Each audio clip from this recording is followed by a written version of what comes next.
We have a representative, Matthew Davis from J&T, who is going to give us some updates on the projects that are happening in the wastewater, in our wastewater department, and things that are gonna happen at the plant in the next couple of months. And, this is also Dean Hellstrom, he's with the, JMT as well. And, I'll just let you guys take the floor. Sorry, Okay. I was like, we've got a full agenda, it's 6:30, let's get started. Okay, not a problem. So, if you all are ready, we'll go ahead Sure. and start with you guys. All right. Matt, you want to Yeah, sure. bring I'll hand out. Yeah, there you go. These are a brief portion of the plan set that is put together. Yep. So we have a couple of upcoming projects. This is the first of which we've been working on for a while now. It's in the state for final approval.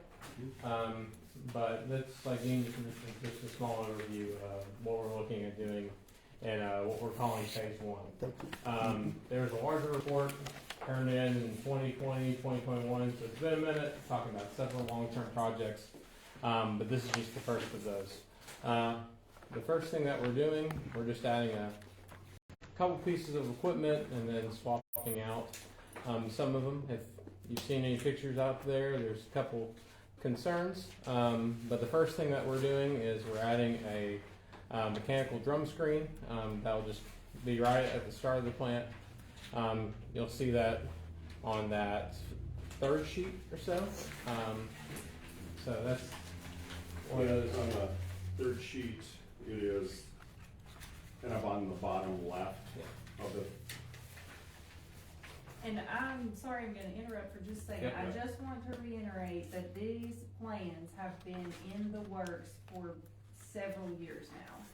So this is something that has been an ongoing project, and we're just now at a place where we're moving forward and it's foot to the ground now. Yeah. So I just want to make sure this isn't something that just started. It's been in a process, and like Matthew said, the original, I think, facilities plan was presented in 3 years ago now. Yeah. 2020. So just wanted to make sure everyone understood that. Sorry, go ahead. No, thank you, I appreciate that. So that's that first piece on that bottom left of that piece. The other thing that you will see is there's basically putting in a driveway and a concrete pad right there just to allow access to that piece of equipment. It's on an elevated platform, at least that's the intent, to match what's currently out there. The other thing that you'll notice is just to the right of that, there's a couple existing basins. Those are currently used for something a little bit different. We're going to repurpose those and add a couple mechanical mixers in there and just change how we're treating that sewage a little bit. So those are the two major pieces of equipment that are being added, and there's only one other small thing. If you were to move up that same sheet, we're just putting in basically something just to clean the water a little bit so we can use it in other parts of the plant. So that's a pretty quick summary of what we're looking at with this first project. Dean, do you have anything that you'd like to add? Yeah, I think I just want to add a little bit to that mechanical screen, and what it's going to do is it's going to take out the majority of rags and things that could potentially cause problems upstream of that point, or no, downstream of that point. So it helps with the treatment process by getting all of the bad stuff out. And with that, it's going to go into a trash container, and that will eventually get hauled off to the dump. So that's the first part, and then the second one is the annexation basin. We're changing it from the primary clarifier to the annexation basin. It just is going to provide the bugs and stuff a little bit better chance of going after the waste. Over at the sewer plant, when the raw sewage is coming in, there's two big deep basins. Is that where y'all gonna put the screen? So if you just entered the plant and you were just hanging right, Yeah, that's there's two big basins. Yep. yeah, at the top of the hill. Yep. Yep, right there. Yes, sir. Prior to Kevin doing some work out there, it looked like you could almost walk on it. Yeah. It was Yeah. solids and stuff. Yeah, those are all getting repurposed.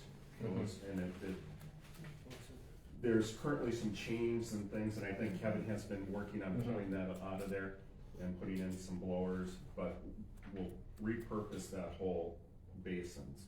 So those that has the chain links in it, Yes.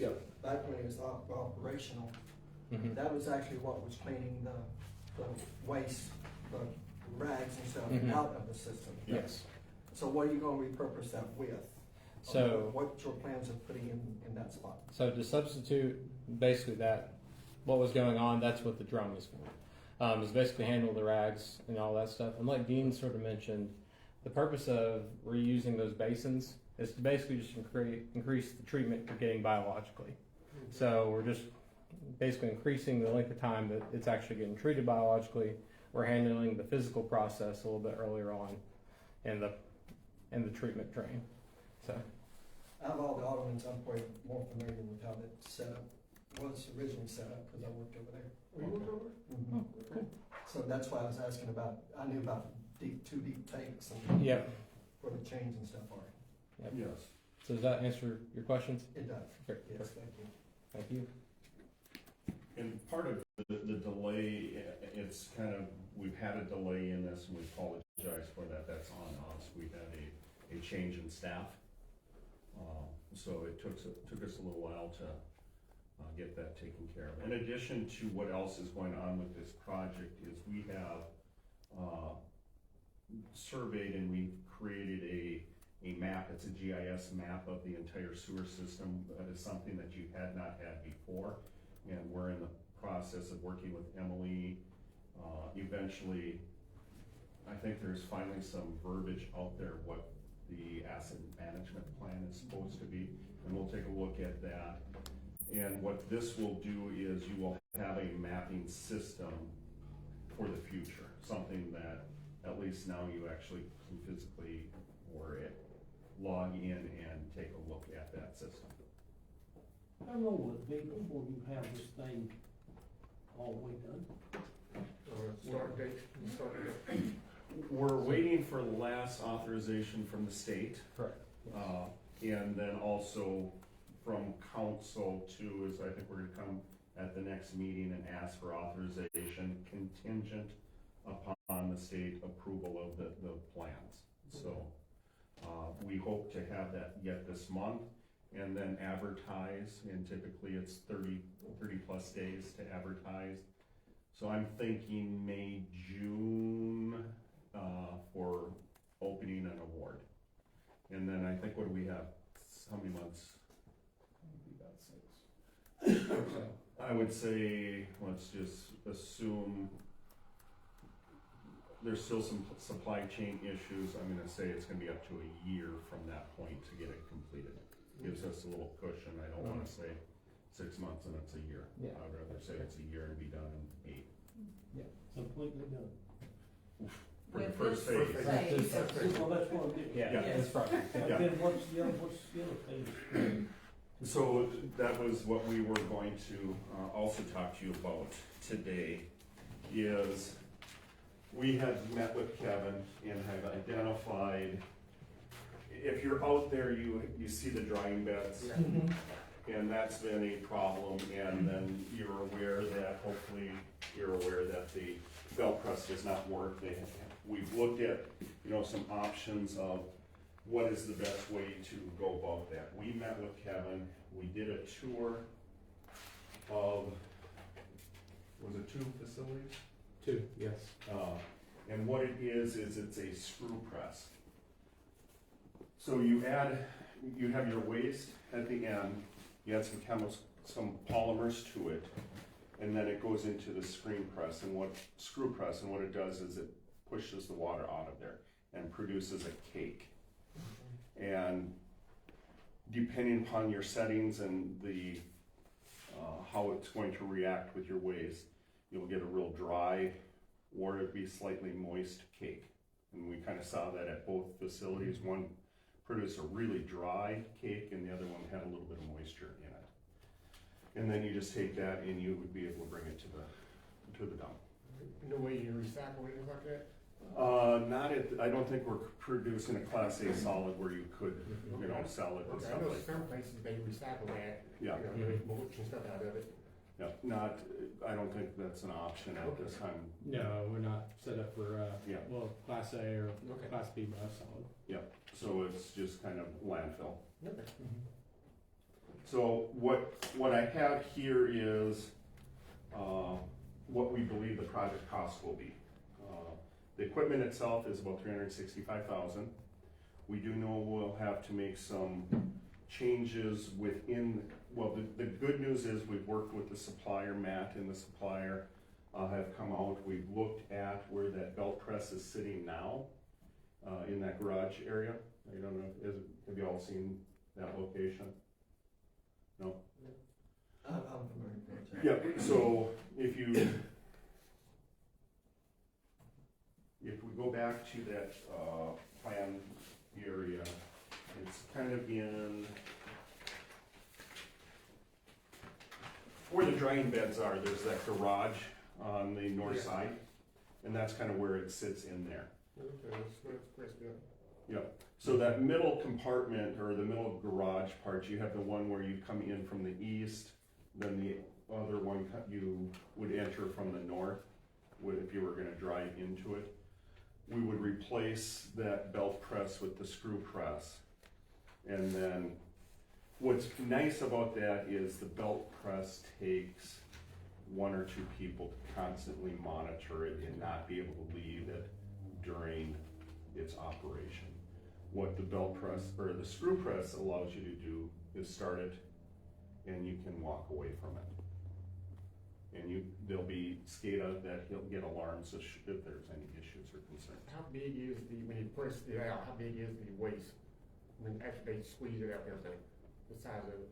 It comes out about like mulchy powder. Yeah. all that kind of stuff. Squeezes it together like a baler or something like that? Yeah, it almost, it slices it as it's coming out, it's like maybe a 1/4 inch, and then it can be maybe 4 inches or something. And it just kind of breaks and crumbles, it'll go onto a conveyor, it'll go into the other room, and he'll either can use a roll-off or the trucks, or however he wants to, fill that and eventually take it. Right now, I know he has tried the bag and the container, and I know that has not been successful. And the other thing too is that what's happened is he's agitated so much of the waste that has been collected and that has not been moving, so he's having a real difficult time. Once we have all that cleaned out, you'll get a better solid and better, Well, you have to have somebody come in and pump it out? the contractor will be, taking down those or the containers and cleaning those and resetting them up. Is that possible here too? Oh, that's the other project. This The is- first one. Yeah, Okay. this one's separate. This is separate. Okay. So this one is, we're looking at about $660,000. I try to always be a little bit on the high side. We might be a little bit on the high side, but I think we're gonna be within 10% of where it's gonna come in, based on recent bids for this. And this is gonna be a dual, Yeah, we have a 2-unit. a 2-unit, screw press, so that if we looked at one that was a single Yeah, a single and a double. and a triple. I think that other one was a triple, right? I'm not sure about the Telco one. Teleco, I think, was a triple. So we're going with a, dual screw press. And the rationale behind that, cause I know we discussed this back in last spring, whenever we realized we needed to move forward on this, and the cost, what we had initially looked at was a new belt press, and they're less expensive than the screw press. However, like Dean said, you have to babysit those. They're not as efficient as the screw press, and for us to get an appropriate size belt press, we would have had to redo the building that it's in, because we couldn't get anything to fit in there. Screw press is a lot smaller, it's Mhm. gonna fit in the building that we have and give them enough room to work around it. Additionally, we don't have to babysit it, and, it does, like Dean said, produce a better sludge, a better product to get rid of. Well, do y'all see maybe in the future change, change orders, anything like that? Every job I've ever been on was always a change order. For this one? Yes, Uh, that's where it usually hits you at, when change orders that come in.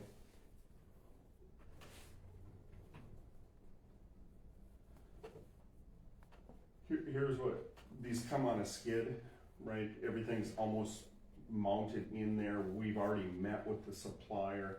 He understands our electrical, all of that kind of stuff, so we do all of that. I don't see this particular project where we would necessarily see a change order. Do you see anything? No, they just did a very similar project in Oliver Springs. Okay. Very similar size, honestly a little bit smaller room Yes. than what we're even working with. So just having that information in mind gives us a little bit better foresight. It's the same supplier. Yeah, I used to work for Hammer Construction. They built sewer plants. I worked for them, and it seemed like every job we done, it's always a change order in it. Yeah. For something. Well, if you're with the contractor, of course. That's what I'm saying. Always a change order in the job here. Yeah, Where to get it. and it's not uncommon, but I think as much time, and I know that's been frustrating a little bit, that we've spent on this, we wanted to make sure we got the right Okay. one, and work with the supplier to make sure that there isn't going to be a change Okay. order on Makes this. sense. So, I think we're pretty good here. We'll update this, but we'll come back we'll send Emily a proposal for the design fee associated with this, and then we'll probably ask at the next meeting, for that authorization. I think this will be fairly quick for us to turn around, I would think. It should be relatively quick. I'm not gonna promise it. We will have to deal with the state, Yeah. we'll have to send in a design report, all of this. We're gonna be working with the local field office, they're completely aware of what we're wanting to do here. So, we'll send it in, there'll be at least a 30-day wait period for the state to get back to us and then do that. But I would think within 2 months of authorization, we should have our plans ready to go into state, 30 days for their 3 months. Authorization from council to move forward with the bid. So I'm gonna say probably in 6 months, we would be able to have this out to bid. And then operational. What did they say this last one took for install? I'd have to double check, Alex. I would think we're talking, once the equipment Yeah. arrives, I would think it's a month and a half to install, because everything is really self-contained Where's within the the skids. flavor made from? Is it from this country or is it from another country? PW Tech is, I think it's, I'm seeing an address in Maryland. Okay. PW Tech is the company.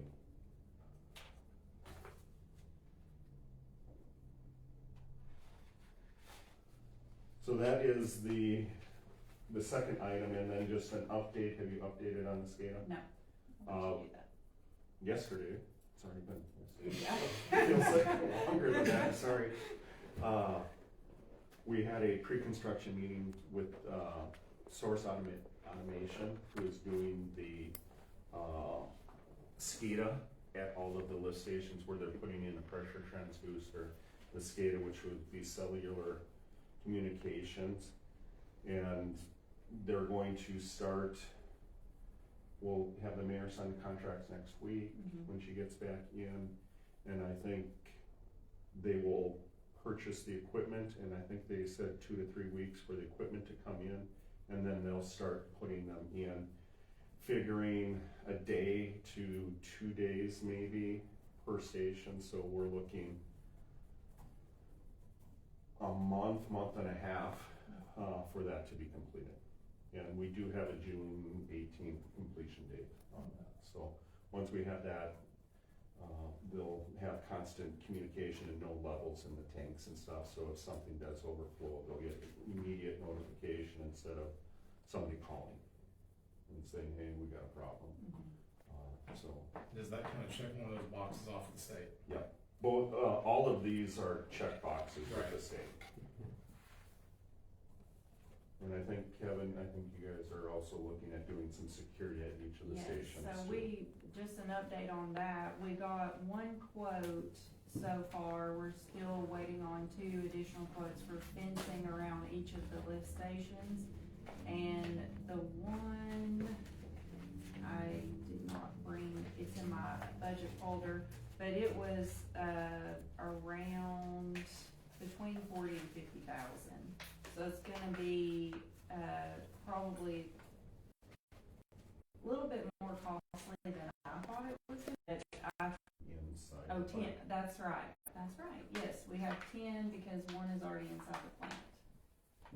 So we're talking about 5,000 a station. Yeah. Ish, yeah. So what was the? And there's, like 2 gates for each 40 to 50, Jim. thing, 40 to 50,000. I can send that out into an email, I was kind of waiting to compile once we get the other 2, but I actually reached out to somebody else to get an idea, and they verified that it's probably gonna cost around that much, cause they were able to give me just the cost of the materials, and, then you have to add the labor and stuff too. So it's probably gonna be anywhere from 40 to 55,000, depending on, For all who we 10 go. of them. Yes. So that's about $5,000 each. Yes, Mhm. yeah. And that is something we're going to do. We need to do that, and, I've been in contact, I haven't got a chance to talk with Dean about this yet, cause it just happened today, but we're going to apply for some SRF funds, and this is just my opinion.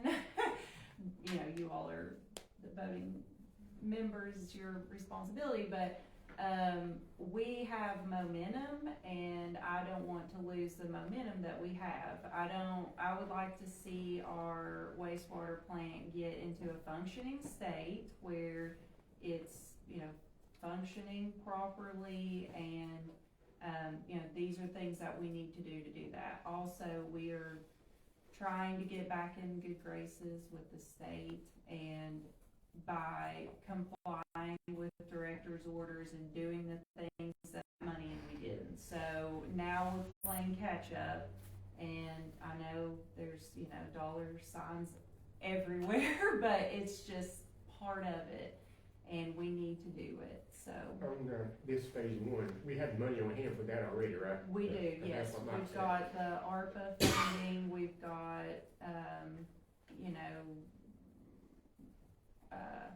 we've got money for a lot of it, but like I said, things are gonna continue to come up, and I think just getting the SRF money is gonna help us keep the momentum, so we can continue with the projects and the different phases that will come after this, and we won't have to stop, we'll just keep going.